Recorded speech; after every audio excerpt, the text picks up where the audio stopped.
Lumos Maxima. Sorciers, sorcières et moldus, bienvenue sur la voie 9-3/4, le podcast pour les sorciers et les moldus. Je suis Séverine et je vous embarque avec moi dans le Poudlard Express direction Poudlard. Prenez une choco-grenouille, une bière au beurre et installez-vous confortablement. Sorciers, sorcières et moldus, répétez après moi. Je jure solennellement que mes intentions sont mauvaises. Plongez dans la pancine. Suivez le rappel-tout. Écoutez, vous savez qui. Enfin non, je voulais dire vous savez quoi. Rendez-vous à la bibliothèque sans oublier de passer par la volière. Lisez la Gazette des sorciers et dirigez-vous dans votre salle commune. Vous êtes sur la voie 9-3/4, le podcast pour les sorciers et les moldus. Méfait accompli. Sorciers, sorcières et moldus, bienvenue dans ce tout premier épisode de ce tout nouveau podcast consacré à l'univers d'Harry Potter, sans oublier les animaux fantastiques, bien évidemment. Avant de commencer, je tenais à vous dire que je suis extrêmement ravie, bien évidemment, de vous retrouver dans mon tout premier épisode que j'ai appelé La Pancine. Alors pourquoi je l'ai appelé ainsi ? Parce que tout simplement, j'avais envie de vous emmener avec moi dans les souvenirs, nos souvenirs. Et quoi de mieux que la pancine pour voir et revoir des souvenirs. Alors, je te fais un petit rappel vite fait pour que tu puisses bien comprendre, surtout si toi qui m'écoutes, tu ne sais pas de quoi je parle en fait. Donc voilà, je t'explique. C'est un récipient dans lequel un sorcier peut y déposer ses souvenirs. Il les retire de sa tempe à l'aide de sa baguette magique et il les dépose directement dans le récipient en question. Les souvenirs peuvent aussi être récupérés par des larmes qu'on met dans une petite fiole et pareil, on met dans le récipient. Ensuite, on peut regarder les souvenirs soit en étant à l'extérieur de la pancine, soit en y plongeant la tête dedans. Et c'est ce que fait Harry en fait lorsqu'il découvre ce truc là avec cette mixture un peu bizarre. Voilà, il rapproche sa tête, son nez touche la mixture, après il est comme aspiré en fait. Donc voilà, il plonge littéralement dans le souvenir. Et là, en fait, on vit le souvenir comme si on y était. Personne nous voit, enfin personne ne voit les sorciers qui sont dans le souvenir, mais ils sont là. Donc voilà, t'as pigé le truc ? Alors c'est parti, plongeons ensemble dans la pancine façon non sorcier finalement.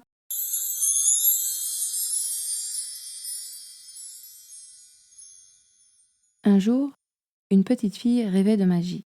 Et un jour, cette petite fille est devenue femme. Elle continuait de rêver de magie.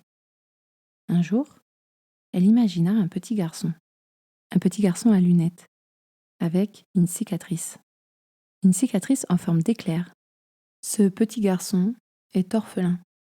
Il vit chez son oncle et sa tante et son cousin qui est plus qu'insupportable. Une vraie terreur. Ce petit garçon à lunettes dort dans un placard sous l'escalier.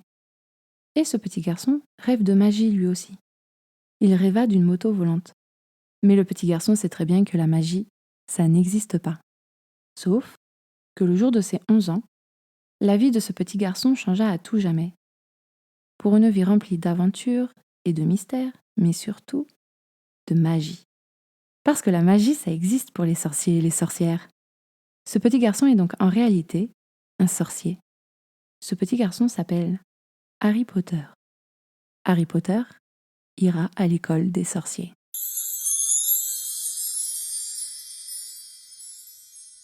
Et voilà, Harry Potter est né des pensées de Joanne Rowling, une autrice qui aujourd'hui est millionnaire grâce à son œuvre, ça on le sait très bien, du moins pour les fans. Et d'ailleurs c'est en 1990 qu'elle a eu cette fabuleuse et brillante idée de Harry Potter. Oui, parce que à mes yeux c'est une fabuleuse et brillante idée. Alors pour la petite histoire, je me suis renseignée pour faire ce podcast. Elle était coincée dans un train entre Manchester et Londres et moi j'avais 3 ans. Quoi, c'est intéressant, non ? D'ailleurs je suis sûre que maintenant tu te demandes quel âge tu avais en 1990 ou tu te dis moi je n'étais même pas née en fait. En tout cas, dans ce train qui relie Manchester et Londres, alors elle était coincée. Moi, je m'imagine que le train il était en panne et qu'en fait, elle est restée super longtemps coincée, en gros, dans le train. Donc, en tout cas, dans ce train, elle se perd dans ses pensées et elle a un déclic, en fait, une vision. Et elle s'est mise à imaginer un monde magique avec donc l'histoire d'un petit sorcier qui grandirait au fur et à mesure de l'histoire. Et n'ayant ni papier ni crayon, elle se met à développer son idée dans sa tête, mais genre pendant 4 heures, en fait. Vous imaginez toutes les infos qu'elle a dû emmagasiner pendant tout ce temps sans même pouvoir le noter. Et donc, en fait, en arrivant à Londres, donc au bout de ces 4 heures à peu près, la nana, elle a la trame de son livre, le château et quelques personnages. Moi, je trouve ça fou. Je suis jalouse. J'aurais aimé avoir une idée brillante comme ça. Et plus tard, je sais qu'elle s'est confiée en disant, alors je cite, « Tout à coup, j'ai vu Harry dans ma tête. Je suis incapable de vous expliquer ce qui a déclenché cette vision, mais j'ai eu très clairement cette image de Harry et de l'école des sorciers. » Et ça, comment je sais? En fait, c'est simple. Je l'ai lu. Je l'ai lu dans l'un de mes livres. C'est un livre qui s'appelle Harry Potter, un monde de magie. Et en fait, on y apprend plein de choses sur la saga et ses débuts, en fait, avec des écrits de sa main, des dessins qu'elle a fait elle-même, où elle a dessiné donc Poudlard, le parc, le saule cogneur, j'allais dire le saule pleureur, le saule cogneur, la forêt interdite, etc., etc. Elle a même dessiné le nord et le sud, vous imaginez. Et en fait, c'est intéressant comment elle a placé tout ça. Elle a même dessiné Harry, Drago, Neville, Hermione et Ron quand ils se baladent en pleine nuit dans le château. Elle a même aussi dessiné le portrait des Dursley. Et il y a plein d'autres choses dans le livre, en fait. Enfin bref, en rentrant chez elle, elle note tout et elle stocke ses morceaux de papier dans une boîte à chaussures qui la suivra partout. Donc ensuite, forcément, elle se met à écrire son livre et elle va écrire un passage dans le premier tome qui est, je trouve, très révélateur. Elle écrira, en faisant parler un de ses personnages, je cite, « Il va devenir célèbre, une véritable légende. On écrira des livres sur lui. Tous les enfants du monde connaîtront son nom. » Et d'ailleurs, j'ai envie que tu me dises en commentaire de qui il s'agit. Moi, je sais. Ce passage, comme je vous disais plus tôt, il est très révélateur parce que pour moi, en fait, c'est une prophétie, clairement. Aujourd'hui, on connaît le nom de Harry au-delà du monde qu'elle a créé. Et j'aime bien dire qu'en écrivant ces lignes, en fait, elle ne se serait jamais doutée un seul instant qu'effectivement, le nom Harry Potter serait connu par tous les enfants du monde, mais aussi par tous les adultes du monde entier. C'est énorme. Et c'est intergénérationnel aussi, parce qu'aujourd'hui, des milliers d'enfants découvrent Harry Potter et ils attendent leurs lettres. Et même les adultes qui découvrent aussi l'univers, même eux, ils aimeraient recevoir leurs lettres. Ils se disent, tiens, je l'ai pas reçu, c'est pas normal.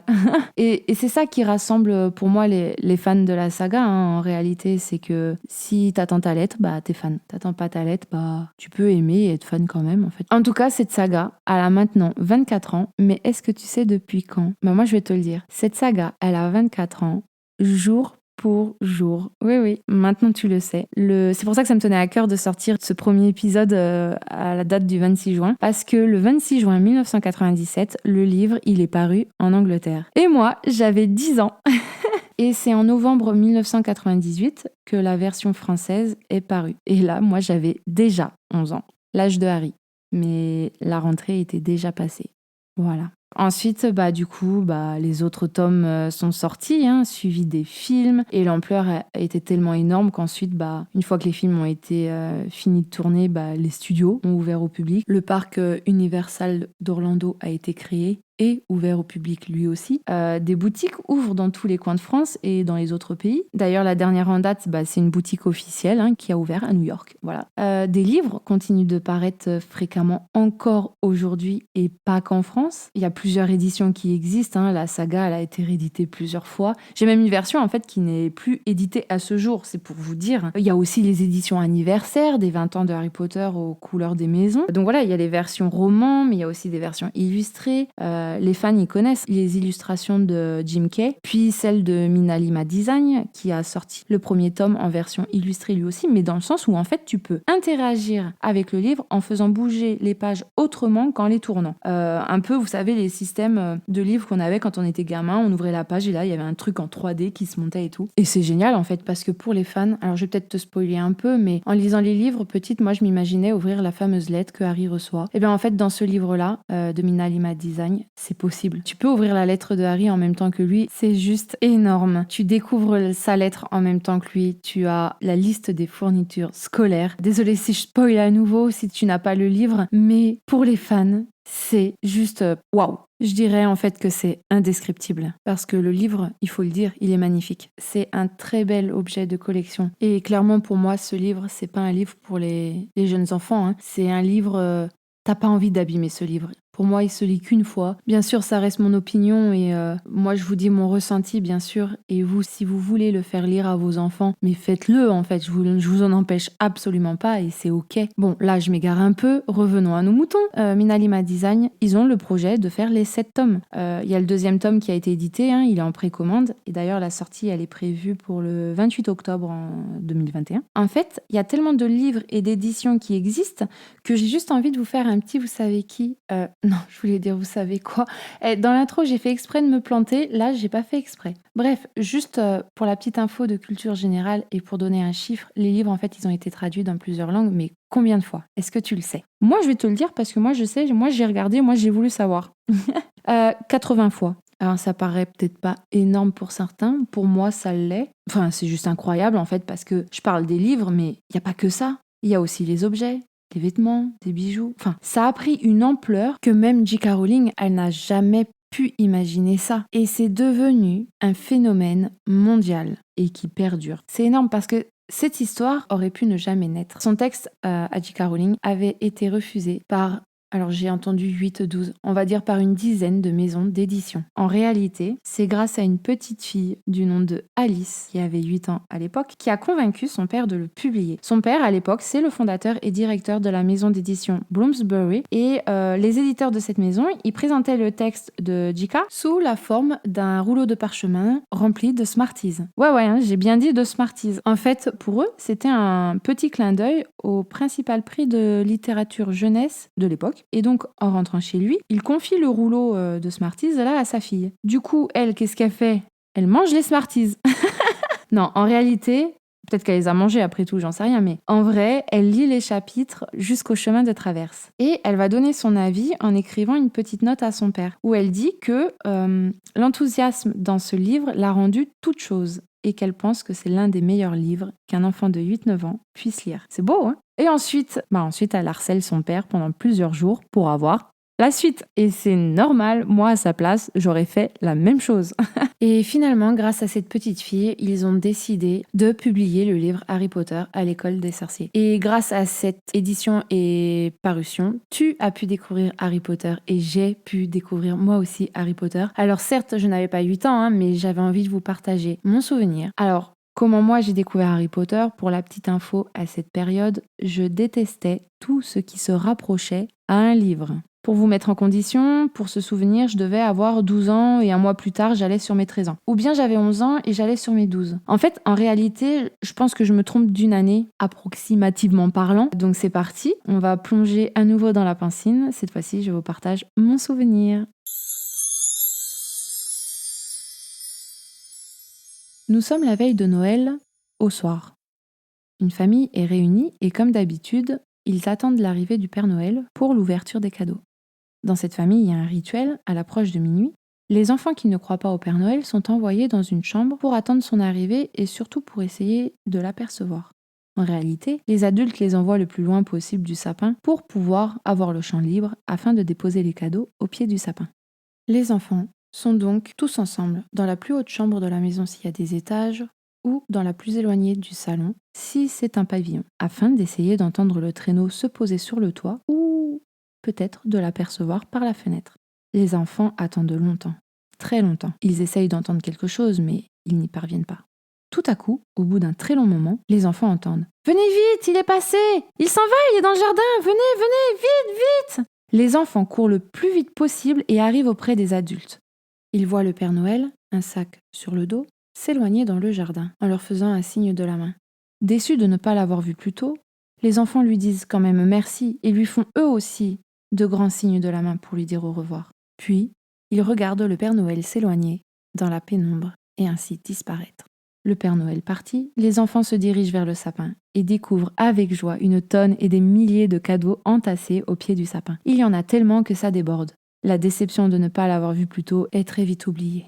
Puis, il vient ce moment où, parmi les enfants, une fillette de 11-12 ans tient dans la main un petit cadeau tout léger. Un cadeau tout souple de forme rectangulaire. Elle a déjà ouvert des cadeaux, mais celui-ci l'intrigue. Et plus elle essaie de deviner ce que c'est, et plus elle le sent moins bien, ce cadeau. Elle ouvre donc et découvre un livre. Et justement, elle a l'air super heureuse d'avoir un livre. Bien évidemment, c'est ironique, hein. En réalité, on aperçoit de la déception sur son visage. Elle lit le titre « Harry Potter à l'école des sorciers ». Elle se demande ce que c'est, et elle se dit que c'est pour les gamins, et que ce n'est plus une gamine. Elle est vraiment déçue d'avoir un livre comme cadeau de Noël, et même en lisant le résumé, elle n'est pas du tout convaincue. Non, elle n'a pas envie de lire le livre.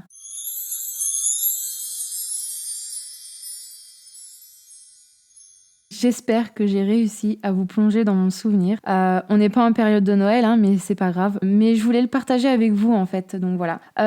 Vous avez deviné que cette fillette, c'était moi. En fait, c'est l'une de mes tantes pour qui je n'avais pas plus d'affection que ça, hein, qui m'avait offert ce cadeau. Elle était prof littéraire et pour moi, c'était un peu le cadeau empoisonné. Hein. Je ne l'ai d'ailleurs pas lu de suite. Je fais une petite parenthèse vite fait. Quand on est gamin, on ne fait pas attention sur le fait que l'on peut blesser les adultes qui nous font des cadeaux. Quand ça nous plaît, mais quand c'est l'inverse, on sait pas faire semblant. Un enfant, c'est ça. Et un enfant, il n'a pas l'expérience de la vie qui fait qu'il peut ne pas montrer la déception. Alors oui, à ce moment-là, j'étais déçue du livre. Bon, j'étais plutôt clairement déçue d'avoir un livre comme cadeau. Je n'étais pas déçue du livre, je ne l'avais pas lu à ce moment-là. Mais ça ne veut pas dire que si on n'aime pas un cadeau sur le moment, on ne l'aimera pas plus tard. Mon souvenir, il reste flou pour la suite parce que, en réalité, je ne sais plus à quel âge je me suis mise à lire le livre, mais oui, je me suis mise à le lire. Et là, c'était la révélation. Je l'ai lu du début à la fin, mais très rapidement, peut-être d'une traite. Je m'en souviens plus, c'est flou, mais c'est pas grave. J'étais plongée dans le livre, comme Harry quand il rentre dans le journal de Tom Jedusor et qu'il voit Hagrid et Aragog. Ça, c'est dans la chambre des secrets. Je vivais la vie de Harry. Je ne sais pas si c'était pareil pour vous, mais j'étais lui. Je ressentais ses émotions.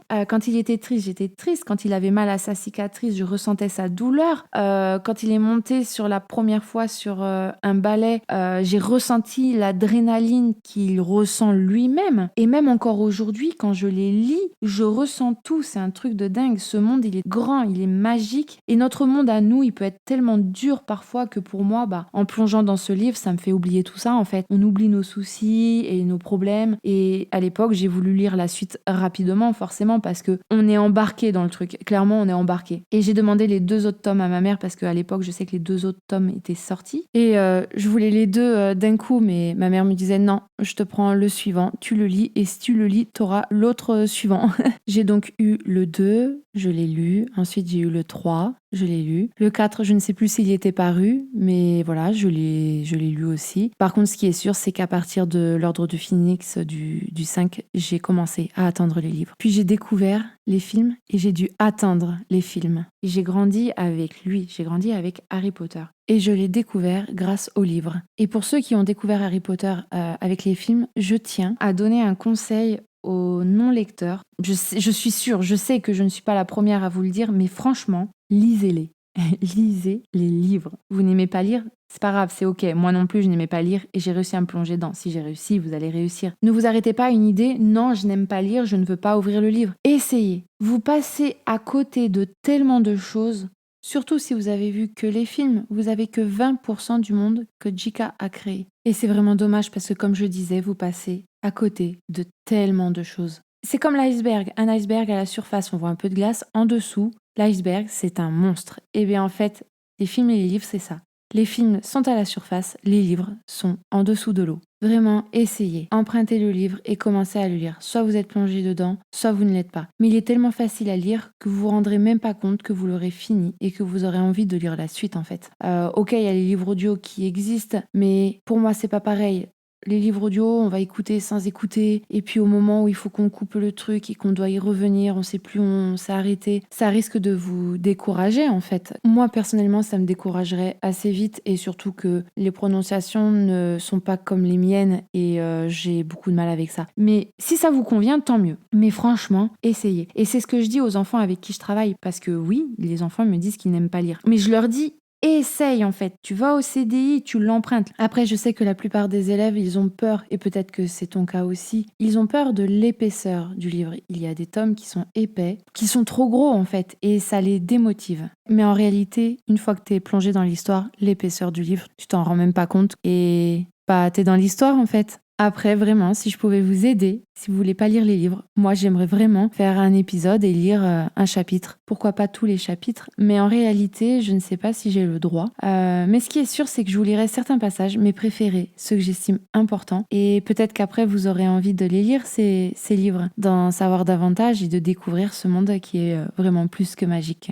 Après, je peux vous conseiller un podcast, ça s'appelle Fréquence 9-3/4. Il revoit Harry Potter chapitre après chapitre. Ouais, là, je pense que vous pouvez bien découvrir les livres, tout simplement. Et je vais finir sur un extrait du livre Harry Potter, un monde de magie, là. C'est le chapitre 1 qui s'appelle l'épopée, et en fait, ça résume un peu mon podcast. Alors, bien qu'en 1997, les lecteurs de J.K. Rowling n'aient qu'un livre à chérir, ils sont déjà si captivés par la diversité et l'originalité des personnages et par l'inventivité de tout ce qui a trait à Poudlard, et notamment le Quidditch, qu'ils attendent fébrilement le 2e tome. Avec audace, J.K. Rowling bouscule les conventions qui veulent que le personnage central d'une série ait toujours le même âge, en faisant grandir Harry et ses amis tout au long de l'histoire. Pour la destinée de Harry, ce choix est parfaitement logique. Pour les lecteurs, il joue un rôle important dans leur attachement à l'intrigue tout entière. L'histoire de Harry devient une histoire avec laquelle ils grandissent, une histoire en phase avec leur propre développement émotionnel, une histoire qu'ils peuvent s'approprier et habiter. Ainsi se réalise la prophétie du professeur McGonagall. Harry Potter est devenu une légende, non pas seulement dans les romans, mais dans le monde réel aussi. J.K. Rowling propose à ses lecteurs un terrain de jeu nouveau et débordant d'imagination,